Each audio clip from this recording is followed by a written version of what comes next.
avec les prêtres et autres religieux, nous avons intégré que le diable est noir, que Dieu est blanc, que Tainclair est meilleur, que nos religions étaient profanes et la manifestation du diable et qu'il fallait s'en éloigner. La plupart d'entre nous avons intégré que nous sommes moins intelligents que le blanc. Nos sœurs et nos mamans ont intégré le fait que les perruques, les moumoutes, longues et blanches, étaient plus beaux que leurs cheveux naturels.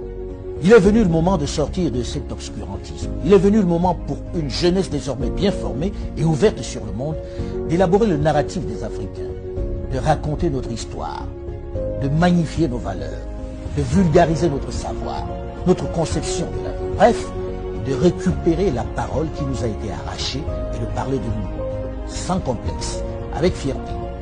C'est pourquoi j'encourage les jeunes à produire autant qu'ils le peuvent, que ce soit dans la littérature, la culture ou dans le domaine de l'audiovisuel.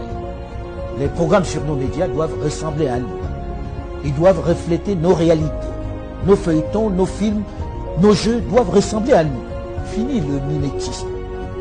Dans le même temps, mon travail à l'international m'a permis au fil de toutes ces années de me rendre à l'évidence à quel point notre continent, pourtant si riche en ressources humaines et minières, souffre d'un mal chronique, l'absence de leadership de qualité qui puisse impulser le développement. Pendant longtemps, les diplômés, les cadres se sont trop contentés de gagner leur vie dans de grosses structures, abandonnant trop souvent à des aventuriers, des voyous de tout poil la gestion de notre bien commun. Des politiques sans vergogne qui se sont enrichis, plongeant nos pays dans l'abîme et le chaos. Il devient urgent pour cette jeunesse bien formée, avec de vrais rêves et de réels potentiels, de s'engager en politique pour donner un cap à nos territoires. C'est eux qui doivent mettre un terme à cette pandémie qui fait plus de victimes que le paludisme, Ebola et le Covid-19. Il faut s'engager en masse en politique et travailler à changer les paradigmes.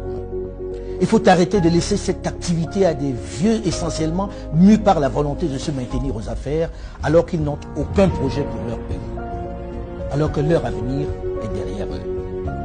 Une chose est certaine, et c'est triste de le dire, ma génération et celle de mes aînés ont échoué à développer l'Afrique. Mais vous, les plus jeunes, aurez moins d'excuses, puisque vous avez les armes pour renverser la vapeur. La balle est dans votre camp.